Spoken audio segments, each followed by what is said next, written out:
ಜಾಗ ಅಂದ್ರೆ ಜಾಗ, ರೊಕ್ಕ ಬಂದ್ರೆ ಸಾಕೀಗ. ನಿಮ್ಮ ನೆನಪು ಭಾವನೆ ಅಂತ ಕುಂತ್ರ ಮನಿ ನಡೆಯಂಗಿಲ್ಲ. ಆ ನಿಮ್ಮ ಅಪ್ಪಂದು ಅಂದ್ರೇನ? ಈಗ ನಾನು ನೋಡ್ಕೊಳಕತ್ತೀನಿಲ್ಲ, ನಾನು ಹೇಳಿದ್ರ ಅದ ಫೈನಲ್.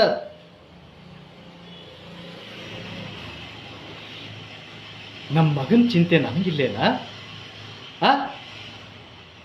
ಈಗ ನೋಡು, ಇದನ್ನು ಮಾರಿ ಬಂದಿರೋ ರೊಕ್ಕದಾಗ ಇನ್ನೊಂದು ಮನೆ ಮಾಡ್ಕೊಳ್ಳೋಣ, ಇನ್ನೂ ಚೆಂದಾಗಿರೋನು. ನಿನಗಿಷ್ಟ ಐತಿಲ್ಲ ಹೇಳೀಗ? ನನಗೆ ನಂಬಿಕೆ ಐತಿ.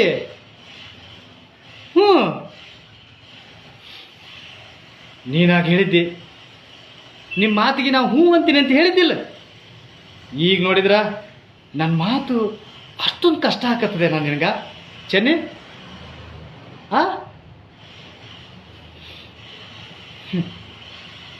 ಮಾಡ್ತೀವಿ ಅಂತ ತೀರ್ಮಾನ ಮಾಡೀವಿ, ಸೈನ್ ಮಾಡು, ಕೆಲಸ ಮುಗಿಸ್ಬಿಡೋಣ.